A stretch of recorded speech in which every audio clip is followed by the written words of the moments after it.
ಕಾಂಗ್ರೆಸ್ನಲ್ಲಿ ಸಿಎಂ ಕುರ್ಚಿ ಕಿತ್ತಾಟಕ್ಕೆ ಬ್ರೇಕ್ ಶುರುವಾಯಿತು. ಕೆಪಿಸಿಸಿ ಅಧ್ಯಕ್ಷ ಹುದ್ದೆಗಾಗಿ ಫೈಟ್. ಸುರ್ಜೇವಾಲಾ ಸಂಧಾನದ ಪಟಾಕಿ ಠುಸ್. ಡಿಕೆಶಿಗೆ ಕೌಂಟರ್ ಕೊಡಲು ಸಿದ್ದು ಬಣದಿಂದ ಮತ್ತೊಂದು ಅಸ್ತ್ರ.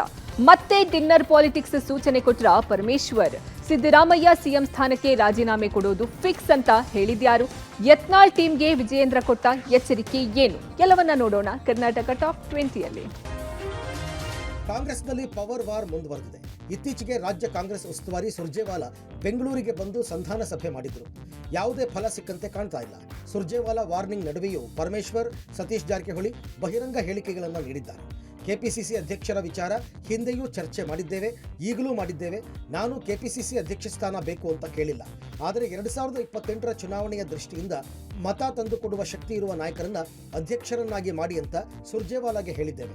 ಕೆಪಿಸಿಸಿ ಅಧ್ಯಕ್ಷರನ್ನಾಗಿ ಡಿಕೆ ಶಿವಕುಮಾರ್ ಅವರನ್ನ ಮುಂದುವರಿಸೋದು ಬಿಡೋದು ಪಕ್ಷಕ್ಕೆ ಬಿಟ್ಟ ವಿಚಾರ. 2023ರಲ್ಲಿ ಇದ್ದ ಸಂಘಟನೆ ಈಗ ಕಡಿಮೆಯಾಗಿದೆ. ಮಂತ್ರಿಗಳಾದ ಮೇಲೆ ಬೇರೆ ಬೇರೆ ಕಾರಣಕ್ಕೆ ಡೌನ್ ಆಗಿದೆ. ಹೀಗಾಗಿ ಕೆಪಿಸಿಸಿ ಅಧ್ಯಕ್ಷ ನೇಮಕ ಕುರಿತು ಸುರ್ಜೇವಾಲಾ ಜೊತೆ ಚರ್ಚೆ ನಡೆಸಿದ್ದೇವೆ ಅಂತ ಸತೀಶ್ ಜಾರಕಿಹೊಳಿ ಹೇಳಿದ್ದಾರೆ. ಕಾಂಗ್ರೆಸ್ನ ದಲಿತ ಸಚಿವರು ಶಾಸಕರ ಡಿನ್ನರ್ ಸಭೆಯ ಕುರಿತು ಗೃಹ ಸಚಿವ ಪರಮೇಶ್ವರ್ ಪ್ರತಿಕ್ರಿಯಿಸಿದ್ದಾರೆ. ಮತ್ತೆ ದಲಿತ ಸಚಿವರು ಸಭೆ ಸೇರುವ ವಿಚಾರದ ಬಗ್ಗೆ ಚರ್ಚೆ ಮಾಡಿಲ್ಲ. ನಾವೆಲ್ಲ ಸಚಿವರು ಸೇರಿ ಚರ್ಚೆ ಮಾಡಿ ಮುಂದೆ ಏನು ಅಂತ ನಿರ್ಧಾರ ಮಾಡ್ತೀವಿ ಅಂತ ಹೇಳಿದ್ದಾರೆ. ದಲಿತ ಸಮುದಾಯಕ್ಕೆ ಮುಖ್ಯಮಂತ್ರಿ ಸ್ಥಾನ ವಿಚಾರದ ಬಗ್ಗೆ ಸಚಿವ ಆರ್.ಬಿ. ತಿಮ್ಮಾಪುರ್ ನಾನು ಕೂಡ ಆಕಾಂಕ್ಷಿ ಎಂಬ ಪ್ರಶ್ನೆಗೆ ಪ್ರತಿಕ್ರಿಯಿಸಿದ ಅವರು 30 ವರ್ಷ ರಾಜಕೀಯ ಮಾಡಿದ್ದಾರೆ, ಅವರಿಗೂ ಸಾಮರ್ಥ್ಯ ಇದೆ, ಅವರು ಕೇಳೋದ್ರಲ್ಲಿ ತಪ್ಪೇನಿದೆ ಅಂತ ಪರಮೇಶ್ವರ್ ಪ್ರಶ್ನಿಸಿದರು. ಇನ್ನು ಸಿಎಂ ಸಿದ್ದರಾಮಯ್ಯ ಹಾಗೂ ಡಿಸಿಎಂ ಡಿಕೆ ಶಿವಕುಮಾರ್ ಇಬ್ಬರು ದೆಹಲಿ ಪ್ರವಾಸದಲ್ಲಿದ್ದಾರೆ. ನಾನು ಹೋಗಬೇಕು ಅಂದುಕೊಂಡಿದ್ದೆ, ಆದರೆ ಸೋನಿಯಾ ಗಾಂಧಿ, ರಾಹುಲ್ ಗಾಂಧಿ ಬ್ಯುಸಿ ಇದ್ದಾರೆ, ಸಮಯ ನೋಡಿಕೊಂಡು ದೆಹಲಿಗೆ ಹೋಗುತ್ತೇನೆ ಅಂತ ಹೇಳಿದರು. ಅದ್ರ ಬಗ್ಗೆ ಏನು ನಾವು ಚರ್ಚೆ ಮಾಡಿಲ್ಲ. ತಿರ್ಗಾ ನಾವೆಲ್ಲ ಸಿಂಹನಿ ಮಂತ್ರಿಗಳೆಲ್ಲ ಸೇರಿ ಚರ್ಚೆ ಮಾಡಬೇಕಲ್ಲ, ಏನು ಮುಂದೆ ಏನು ಕ್ರಮ ತಗೋಬೇಕು.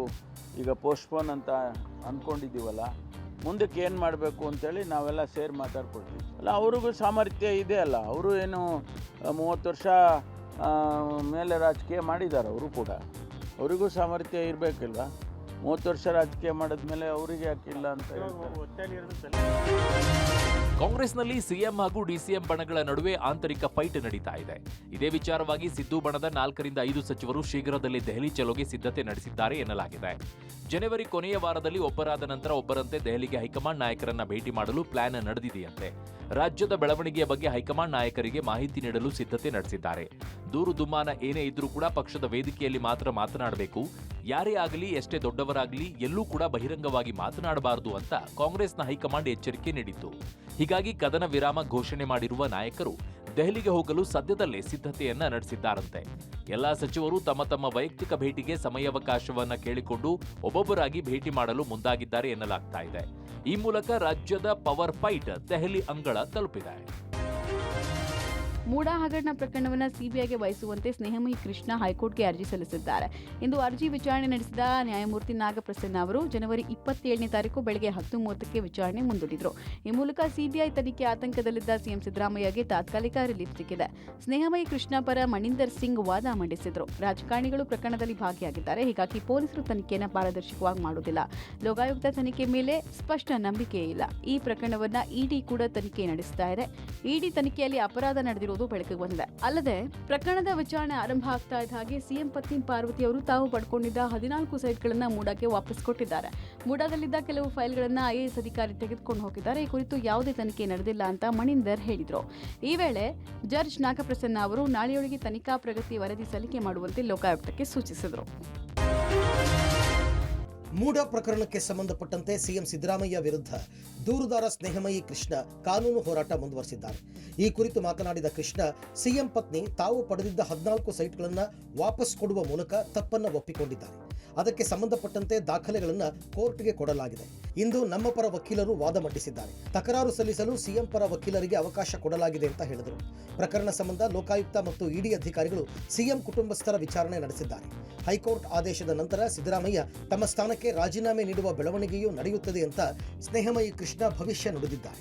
ಲೋಕಾಯುಕ್ತದಲ್ಲಿ ನಾವು ತನಿಖೆ ದಾಖಲೆ ಮಾಡಿರ್ತಕ್ಕಂಥ ಪ್ರಕರಣವನ್ನು ಸಿಬಿಐ ಕೊಡಬೇಕು ಅಂತ ನಾವೇನು ಅರ್ಜಿ ಹಾಕೊಂಡಿದ್ವಿ. ಆ ಅರ್ಜಿಗೆ ಸಂಬಂಧಪಟ್ಟಂತೆ ಇವತ್ತು ನಮ್ಮ ಹಿರಿಯ ವಕೀಲರು ವಾದವನ್ನು ಮಂಡನೆ ಮಾಡಿದ್ದಾರೆ. ಆ ವಾದವನ್ನು ಆಲಿಸಿದಂಥ ಮಾನ್ಯ ನ್ಯಾಯಾಲಯ ಎದುರುದಾರರಿಗೆ ತಕರಾರು ಅರ್ಜಿ ಸಲ್ಲಿಸೋದಕ್ಕೆ ಕೊನೆಯ ಅವಕಾಶವನ್ನು ಕೊಟ್ಟಿದ್ದಾರೆ ಅಂತ ಹೇಳ್ಬೋದು. 27ನೇ ತಾರೀಕು ಬೆಳಗ್ಗೆ 10:30ಕ್ಕೆ ಈ ವಿಚಾರಣೆಯನ್ನು ಪ್ರಾರಂಭ ಮಾಡ್ತಾರೆ. ಅದಕ್ಕಿಂತ ಮುಂಚೆ ಎಲ್ಲರೂ ಕೂಡ ಅವರವರ ತಕರಾರು ಅರ್ಜಿನ ಸಲ್ಲಿಸಬೇಕು ಅಂತ ಹೇಳಿದರೆ ಬಹುಶಃ 27ನೇ ತಾರೀಕು ಅಂತಿಮ ಒಂದು ಆದೇಶ ಬರಬಹುದ ನಿರೀಕ್ಷೆಯಲ್ಲಿ ನಾವಿದ್ದೀವಿ. ನಾಳೆಯ ಸಂಪುಟ ಸಭೆಯಲ್ಲಿ ಜಾತಿ ಗಣತಿ ವರದಿ ಮಂಡಿಸಲ್ಲ ಅಂತ ದೆಹಲಿ ಪ್ರವಾಸದಲ್ಲಿರುವ ಸಿಎಂ ಸಿದ್ದರಾಮಯ್ಯ ಹೇಳಿದ್ದಾರೆ. ಸಚಿವ ಸಂಪುಟದಲ್ಲಿ ಮಂಡಿಸಬೇಕು ಅಂತ ಇತ್ತು, ಆದರೆ ವರದಿಯಲ್ಲಿ ಏನಿದೆ ಅಂತ ನನಗೆ ಗೊತ್ತಿಲ್ಲ. ಇದುವರೆಗೂ ವರದಿ ಓಪನ್ ಆಗಿಲ್ಲ.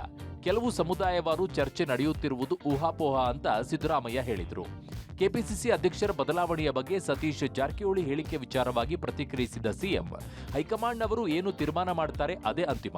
ಈ ಕುರಿತು ಸತೀಶ್ ಜಾರಕಿಹೊಳಿ ಅವರನ್ನೇ ಕೇಳಿ ಅಂದರು. ಕ್ಯೋನಿಕ್ಸ್ ಬಿಲ್ ಪೆಂಡಿಂಗ್ ವಿಚಾರದ ಕುರಿತು ಮಾತನಾಡಿದ ಸಿದ್ದರಾಮಯ್ಯ, ಬಿಜೆಪಿಯವರು ಎದ್ವಾ ತದ್ವಾ ಬಿಲ್ ಮಾಡಿ ಹೋಗಿದ್ರು. ಹಂತ ಹಂತವಾಗಿ ನಾವು ಬಿಲ್ ತೀರಿಸ್ತಾ ಇದ್ದೀವಿ ಅಂತ ಹೇಳಿದ್ರು. ನಾಳೆ ಮಂಡಿಸಬೇಕು ಅಂತ ಇದ್ದು ಅದು ಸ್ವಲ್ಪ ಇನ್ನೊಂದು ವಾರ ನೆಕ್ಸ್ಟ್ ಕ್ಯಾಬಿನೆಟ್ನಲ್ಲಿ ಮಂಡಿಸ್ತಾರೆ. ನಾಳೆ ಆಗ್ತಿಲ್ಲ, ನಾಳೆ ಆಗಲ್ಲ.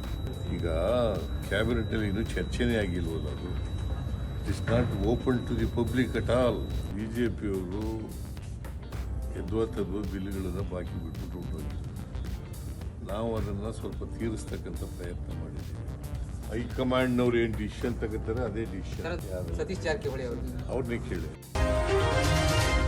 ಸಂಕ್ರಾಂತಿ ಹಬ್ಬ ಮುಗಿತಾ ಇದ್ದಂತೆ ನಟ ದರ್ಶನ್ ಮೈಸೂರಿನ ಮಣಿಪಾಲ ಆಸ್ಪತ್ರೆಗೆ ಭೇಟಿ ನೀಡಿದ್ರು. L5, L1 ಸಮಸ್ಯೆಯಿಂದ ಬಳಲುತ್ತಿರುವ ದರ್ಶನ್ ಬೆನ್ನಿಗೆ ಇಂಜೆಕ್ಷನ್ ನೀಡಲಾಗಿದೆ. ಇಂಜೆಕ್ಷನ್ ಫಲಿಸದಿದ್ದಲ್ಲಿ 3 ದಿನಗಳ ಬಳಿಕ ಆಪರೇಷನ್ ಮಾಡಲು ನಿರ್ಧರಿಸಲಾಗಿದೆ. ಒಂದು ವೇಳೆ ಬೆನ್ನು ನೋವು ಕಡಿಮೆಯಾದರೆ ಶಸ್ತ್ರಚಿಕಿತ್ಸೆ ಮುಂದೂಡಲಾಗುತ್ತೆ. ಇನ್ನು ಸಂಕಷ್ಟ ನಿವಾರಣೆಗಾಗಿ ದಾಸ ಶಕ್ತಿ ದೇವಿಯ ಮೊರೆ ಹೋಗಿದ್ದಾರೆ. ಮಂಡ್ಯ ಜಿಲ್ಲೆಯ ಪಾಂಡವಪುರ ತಾಲೂಕಿನ ಆರತಿ ಉಕ್ಕಡಮ್ಮ ದೇವಸ್ಥಾನಕ್ಕೆ ಭೇಟಿ ನೀಡಿದ ದರ್ಶನ್ ಪೂಜೆ ಸಲ್ಲಿಸಿದ್ರು. ಇನ್ನು ಶ್ರೀರಂಗಪಟ್ಟಣ ಬಳಿ ಇರೋ ಫಾರ್ಮ್ ಹೌಸ್ನಲ್ಲಿ ದರ್ಶನ್ ಕುಟುಂಬದೊಂದಿಗೆ ಸಂಕ್ರಾಂತಿಯನ್ನ ಆಚರಿಸಿದರು. ಸ್ಯಾಂಡಲ್ವುಡ್ ನಟ ಶಿವರಾಜ್ ಕುಮಾರ್ ಸರ್ಜರಿ ಮಾಡಿಸಿಕೊಂಡ ಬಳಿಕ ಜಾಲಿ ಮೂಡ್ನಲ್ಲಿದ್ದಾರೆ. ಇತ್ತೀಚೆಗೆ ಅಮೆರಿಕದ ಶಾಪಿಂಗ್ ಕಾಂಪ್ಲೆಕ್ಸ್ನಲ್ಲಿ ಕಾಣಿಸಿಕೊಂಡಿದ್ದ ಹ್ಯಾಟ್ರಿಕ್ ಹೀರೋ ಈಗ ಕಡಲ ಕಿನಾರಿಯಲ್ಲಿ ರೌಂಡ್ಸ್ ಹಾಕಿದ್ದಾರೆ. ಪತ್ನಿ ಗೀತಾ ಶಿವರಾಜ್ ಕುಮಾರ್ ಜೊತೆ ಸಮುದ್ರ ವೀಕ್ಷಿಸುತ್ತಾ ಕಾಲ ಕಳೆದಿದ್ದಾರೆ. ಇತ್ತೀಚೆಗಷ್ಟೇ ನನ್ನ ಸಮುದ್ರ ನೀವು ಅಂತ ಫ್ಯಾನ್ಸ್ ಕುರಿತು ಶಿವಣ್ಣ ಲವ್ಲಿ ಪೋಸ್ಟ್ ಹಂಚಿಕೊಂಡಿದ್ದರು. ಇನ್ನು ಶಿವಣ್ಣ ಆರೋಗ್ಯದ ಕುರಿತು ಸಚಿವ ಮಧು ಬಂಗಾರಪ್ಪ ಮಾತನಾಡಿದ್ದಾರೆ. ಶಿವಣ್ಣಗೆ 6 ಆಪರೇಷನ್ ಆಗಿದೆ, 180 ಸ್ಟಿಚ್ ಹಾಕಲಾಗಿದೆ. ಶಿವಣ್ಣ ಮತ್ತಷ್ಟು ಎನರ್ಜೆಟಿಕ್ ಆಗಿದ್ದಾರೆ, ಅವರ ಜೋಶ್ ಹೆಚ್ಚಾಗಿದೆ ಅಂತ ಹೇಳಿದರು. ಶಿವರಾಜ್ ಕುಮಾರ್ಗೆ 63 ವಯಸ್ಸು. ಈಗ ವಾಪಸ್ ಬಂದ ಮೇಲೆ 36ರ ಯಂಗ್ ಮ್ಯಾನ್ ಅಂತೆ ಕಾಣಿಸ್ತಾರೆ. ಅಭಿಮಾನಿಗಳು ವೈದ್ಯರ ಹಾರೈಕೆಯಿಂದ ಶಿವಣ್ಣ ಚೆನ್ನಾಗಿದ್ದಾರೆ ಅಂತ ತಿಳಿಸಿದರು. ಈ operation about 6 operation at A time ಮಾಡ್ತಾರೆ.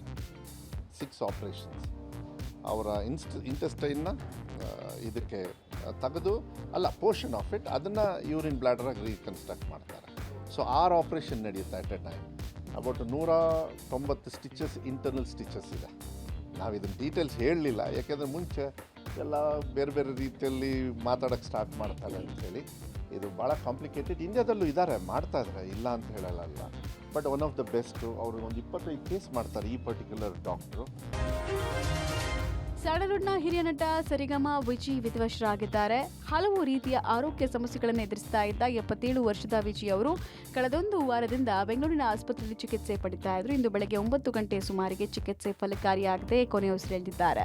1975ರಲ್ಲಿ ತೆರೆಕಂಡ ಗೀತಪ್ರಿಯ ನಿರ್ದೇಶನದ ಬೆಳುವರದ ಮಡಿಲಲ್ಲಿ ಸಿನಿಮಾದಲ್ಲಿ ನಟಿಸುವ ಮೂಲಕ ಚಿತ್ರರಂಗಕ್ಕೆ ಪದಾರ್ಪಣೆ ಮಾಡಿದರು.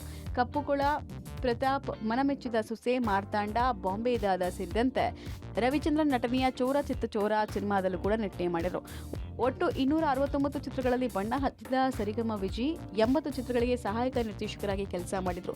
2400 ಧಾರಾವಾಹಿಗಳ ನಿರ್ದೇಶನದ ಜೊತೆಗೆ ನಟನೆ ಮಾಡಿದರು. ಸಿನಿಮಾಗಳ ಜೊತೆಗೆ ರಂಗಭೂಮಿಯಲ್ಲೂ ವಿಜಿ ಯಶಸ್ಸನ್ನು ಕಂಡಿದ್ರು. ಅವರು ನಟಿಸಿ ನಿರ್ದೇಶಿಸಿದ್ದ ಸಂಸಾರದಲ್ಲಿ ಸರಿಗಮ ನಾಟಕ 1390ಕ್ಕೂ ಹೆಚ್ಚು ಬಾರಿ ಪ್ರದರ್ಶನಗೊಂಡಿದೆ. ನಾಟಕದಿಂದ ಸಿನಿಮಾದತ್ತ ಮುಖ ಮಾಡಿದ್ದ ವಿಜಯ್ ಪೋಷಕ ಪಾತ್ರ, ಹಾಸ್ಯ ಪಾತ್ರಗಳ ಜೊತೆಗೆ ವಿಲನ್ ಪಾತ್ರದಲ್ಲೂ ನಟಿಸಿದರು. ಸಚಿವೆ ಲಕ್ಷ್ಮೀ ಹೆಬ್ಬಾಳ್ಕರ್ ಕಾರು ಅಪಘಾತ ಪ್ರಕರಣಕ್ಕೆ ಟ್ವಿಸ್ಟ್ ಸಿಕ್ಕಿದೆ. ನಿನ್ನೆವರೆಗೂ ನಾಯಿ ಅಡ್ಡ ಬಂತು, ಅದನ್ನ ಅಪಘಾತದಿಂದ ತಪ್ಪಿಸೋಕೆ ಹೋಗಿ ಮರಕ್ಕೆ ಕಾರು ಡಿಕ್ಕಿ ಆಯಿತು ಅಂತ ಹೇಳಲಾಗ್ತಿತ್ತು. ಆದ್ರೀಗ ಅಪರಿಚಿತ ಕಂಟೈನರ್ ಟ್ರಕ್ ವಿರುದ್ಧ ದೂರು ದಾಖಲಿಸಲಾಗಿದೆ. ಲಕ್ಷ್ಮೀ ಹೆಬ್ಬಾಳ್ಕರ್ ಅವರ ಸರ್ಕಾರಿ ಕಾರು ಡ್ರೈವರ್ ಕಿತ್ತೂರು ಪೊಲೀಸ್ ಠಾಣೆಯಲ್ಲಿ ಹಿಟ್ ಅಂಡ್ ರನ್ ಕೇಸನ್ನು ದಾಖಲಿಸಿದ್ದಾರೆ. ಈ ಮೂಲಕ ಓವರ್ಟೇಕ್ ಮಾಡುವಾಗ ಸಚಿವೆ ಹೆಬ್ಬಾಳ್ಕರ್ ಕಾರು ಅಪಘಾತ ಆಯ್ತಾ ಎಂಬ ಪ್ರಶ್ನೆ ಮೂಡಿದೆ. ನಮ್ಮ ಮುಂದೆ ಲೈನ್ 1ನಲ್ಲಿ ಹೋಗ್ತಾ ಇದ್ದ ಕಂಟೈನರ್ ಟ್ರಕ್ ಚಾಲಕ ಯಾವುದೇ ಮುನ್ಸೂಚನೆ ಕೊಡದೆ ಎಡಬದಿಗೆ ಬಂದ. ಆಗ ಎಡಬದಿಗೆ ತೆಗೆದುಕೊಂಡರೂ ಟ್ರಕ್ ಚಾಲಕ ಕಾರಿನ ಬಲಬದಿಗೆ ಡಿಕ್ಕಿ ಹೊಡೆದ. ಈ ವೇಳೆ ನಮ್ಮ ಕಾರು ನಿಯಂತ್ರಣ ತಪ್ಪಿ ಸರ್ವಿಸ್ ರೋಡ್ನಲ್ಲಿದ್ದ ಮರಕ್ಕೆ ಡಿಕ್ಕಿ ಹೊಡೆದಿದೆ. ಅಲ್ಲದೆ ಲಾರಿ ಚಾಲಕ ಅಪಘಾತ ಮಾಡಿ ಎಸ್ಕೇಪ್ ಆಗಿದ್ದಾನೆ ಅಂತ ದೂರು ದಾಖಲಿಸಲಾಗಿದೆ. ಇನ್ನು ಎಫ್ಐಆರ್ನಲ್ಲಿ ಎಲ್ಲಿಯೂ ನಾಯಿ ಅಡ್ಡವನ್ನ ವಿಚಾರವನ್ನು ಉಲ್ಲೇಖ ಮಾಡಿಲ್ಲ. ಕಾರು ಅಪಘಾತದಲ್ಲಿ ಗಾಯಗೊಂಡಿರುವ ಸಚಿವೆ ಲಕ್ಷ್ಮೀ ಹೆಬ್ಬಾಳ್ಕರ್ಗೆ ಬೆಳಗಾವಿಯ ಖಾಸಗಿ ಆಸ್ಪತ್ರೆಯಲ್ಲಿ ಚಿಕಿತ್ಸೆ ಮುಂದುವರೆದಿದೆ. ಇನ್ನು 3 ದಿನ ಹೆಬ್ಬಾಳ್ಕರ್ ಆಸ್ಪತ್ರೆಯಲ್ಲಿ ಚಿಕಿತ್ಸೆ ಪಡೆಯಲಿದ್ದಾರೆ ಅಂತ ಡಾಕ್ಟರ್ ರವಿ ಪಾಟೀಲ್ ಹೇಳಿದ್ದಾರೆ. ಕಳೆದ 24 ಗಂಟೆಯಲ್ಲಿ ಹೆಬ್ಬಾಳ್ಕರ್ ಆರೋಗ್ಯದಲ್ಲಿ ಚೆನ್ನಾಗಿ ಚೇತರಿಕೆಯಾಗಿದೆ. ಬೆನ್ನುಹುರಿ ಪೆಟ್ಟಾಗಿದ್ದ ಚಿಕಿತ್ಸೆ ಮುಂದುವರೆದಿದೆ. ಸಚಿವರು 1 ವಾರ ವಿಶ್ರಾಂತಿ ಪಡಿಬೇಕಾಗಿದೆ. ಅನಂತರ ಆಸ್ಪತ್ರೆಯಿಂದ ಡಿಸ್ಚಾರ್ಜ್ ಮಾಡ್ತೀವಿ. ನಿನ್ನೆ MRI ಎಕ್ಸ್ರೇ ತೆಗೆಸಿ ತಪಾಸಣೆ ಮಾಡಿದ್ದೇವೆ ಅಂತ ಡಾಕ್ಟರ್ ರವಿ ಪಾಟೀಲ್ ತಿಳಿಸಿದ್ದಾರೆ. ಸಚಿವೆ ಲಕ್ಷ್ಮಿ ಆರೋಗ್ಯ ವಿಚಾರಣೆಗೆ ರಾಜಕಾರಣಿಗಳು ವಿವಿಧ ಮಠಾಧೀಶರ ಆಗಮನ ಆಗಿದೆ. ಹರಿಹರ ಪಂಚಮಸಾಲಿ ಪೀಠದ ವಚನಾನಂದ ಸ್ವಾಮೀಜಿ ಆಸ್ಪತ್ರೆಗೆ ಭೇಟಿ ಕೊಟ್ಟು ಆರೋಗ್ಯ ವಿಚಾರಿಸಿದರು. ಹೆಬ್ಬಾಳ್ಕರ್ ಜೊತೆಗೆ 10 ನಿಮಿಷ ಮಾತಾಡಿದೆ. ದೇವರ ಆಶೀರ್ವಾದದಿಂದ ಅವರಿಗೆ ಏನೂ ಆಗಿಲ್ಲ. ಕಾರು ಅಪಘಾತ ಆಗಿರುವುದನ್ನು ನೋಡಿದ್ರೆ ಏನಾಗಿದೆ ಅನ್ನೋ ಭಯ ಆಗಿತ್ತು. ಈಗ ಚೇತರಿಸಿಕೊಂಡಿದ್ದಾರೆ ಅಂತ ವಚನಾನಂದ ಶ್ರೀಗಳು ಹೇಳಿದರು. ಲಕ್ಷ್ಮೀ ಹೆಬ್ಬಾಳ್ಕರ್ ಅವರು ಬಹಳ ಆರೋಗ್ಯವಂತರಾಗಿದ್ದಾರೆ. ಅವರೊತ್ತಿಗೆ 10 ನಿಮಿಷ ಅವ್ರ ಜೊತೆಗೆ ಮಾತಾಡಿ ಅವರ ಧೈರ್ಯ, ಅವರ ಸ್ಥೈರ್ಯವನ್ನು ಮೆಚ್ಚಬೇಕಾಗಿರುವಂಥದ್ದು. ನಮಗೆ ಭಾಳ ಖೇದ ಆಯಿತು ಈ ರೀತಿ ಆಗಿರೋದು. ವಿಶೇಷವಾಗಿ ಸ್ಪೈನಲ್ ಕಾರ್ಡ್ ಆಗಿರೋದ್ರಿಂದ ಅವ್ರಿಗೆ ಬೇಕಾಗಿರೋದು ಟ್ರೀಟ್ಮೆಂಟ್ ಅಲ್ಲ, ಅವ್ರಿಗೆ ಬೇಕಾಗಿರೋದು ಈಗ ರೆಸ್ಟು.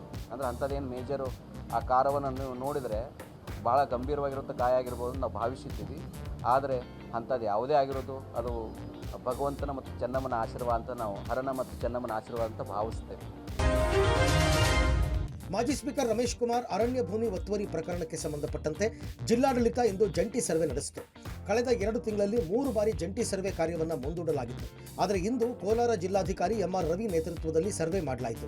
ಶ್ರೀನಿವಾಸಪುರ ತಾಲೂಕು ಜಿನಕಲಕುಂಟೆ ಅರಣ್ಯ ಪ್ರದೇಶದಲ್ಲಿನ ಹೊಸಹುಡ್ಯ ಗ್ರಾಮದ ಸರ್ವೆ ನಂಬರ್ 1 ಮತ್ತು 2ರಲ್ಲಿ 61.39 ಗುಂಟೆ ಅರಣ್ಯ ಭೂಮಿಯನ್ನು ರಮೇಶ್ ಕುಮಾರ್ ಒತ್ತುವರಿ ಮಾಡಿದ್ದಾರೆ ಎಂಬ ಆರೋಪ ಕೇಳಿಬಂದಿತ್ತು.